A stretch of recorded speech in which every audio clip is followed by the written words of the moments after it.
ఉన్న బంగారాన్ని విడిపించి ఆ రోజు ఆన్లైన్ రేటుకే మేము కొంటాం. Sharma gold company.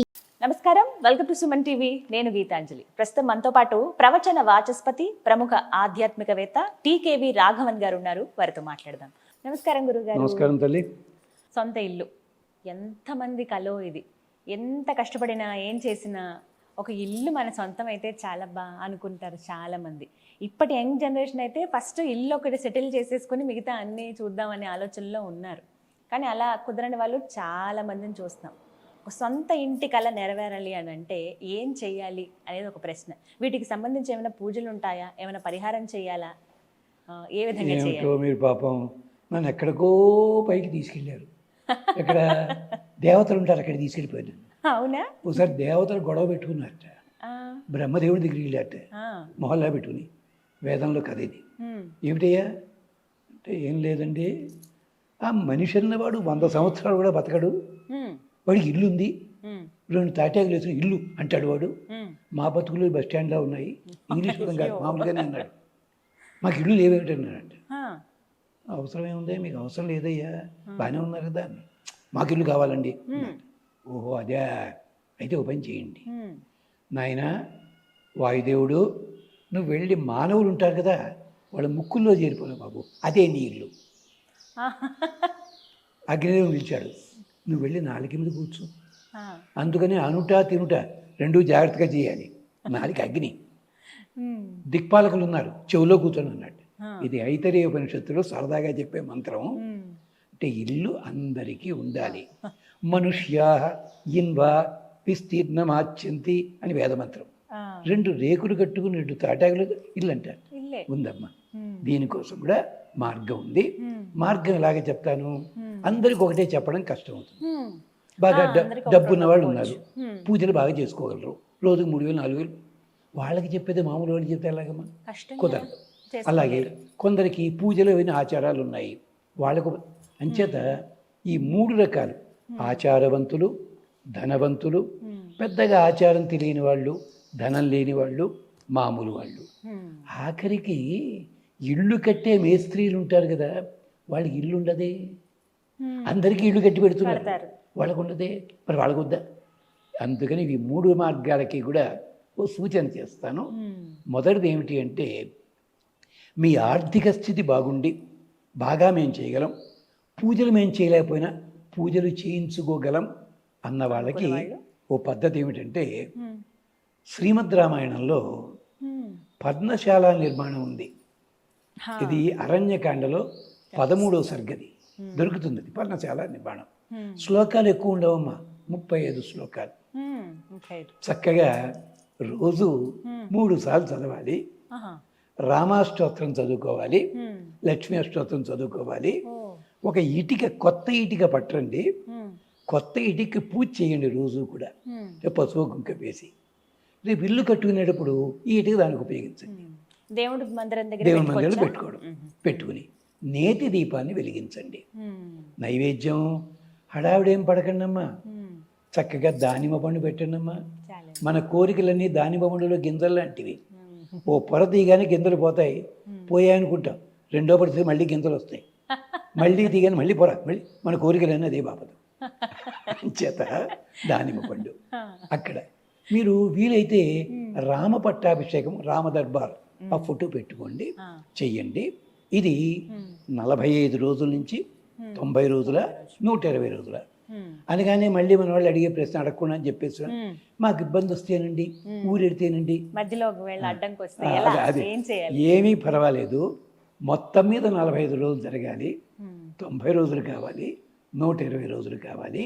ఇది చెయ్యండి. చేసిన తర్వాత నైవేద్యం చగ్గాను.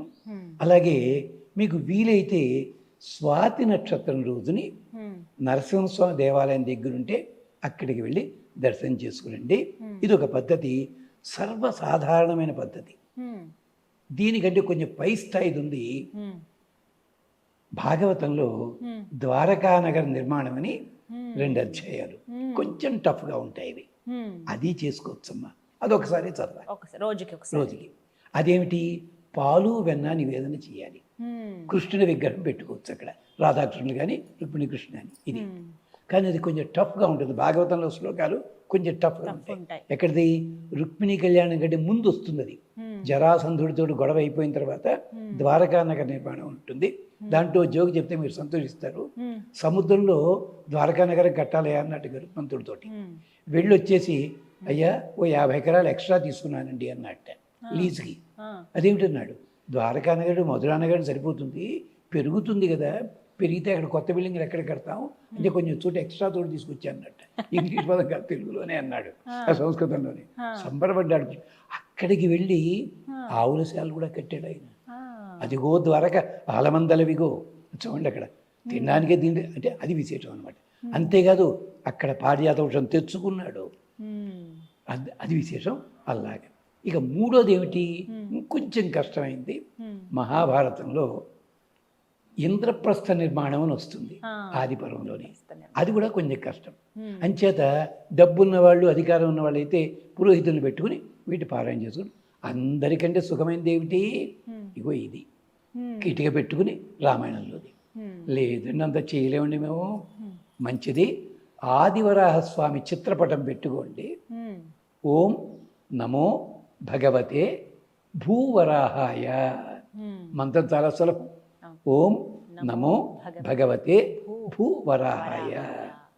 ఆయనకి నమస్కారం పెట్టి ఇటుక మీద 11 సార్లు పసుపు, 11 సార్లు కుంకుమ, 11 సార్లు గంధం వేయండి. 2 అరటిపళ్ళు లేదు శనగలు నానబోసి నైవేద్యం పెట్టండి. ఆ ఇటుకకి ప్రదక్షిణ చేయండి 11. ఈ మంత్రం 108 సార్లు చదవండి. చక్కగా మంచి రోజు ఉందనుకునే ఓపుకుంది పరవాన్నం నివేదన చేయండి, లేకపోతే ఇందాక చెప్పినవి చేయండి. ఇది అయిపోయిన తర్వాత ఈ ఇటుకని మాత్రము మీ నిర్మాణానికి ఉపయోగించడం వాడుకోండి చక్కగా. ఇది మంచి జరుగుతుంది. మొదటి 3 ఏమిటి, కొంచెం చదువుకున్న వాళ్ళకి, డబ్బున్న వాళ్ళు వాళ్ళ కోసం అది. అంచేత మొదటిది పద్మశాల నిర్మాణము సుఖంగా ఉంటుంది, చాలా తేలిగ్గా హాయిగా చదువుకోవచ్చు.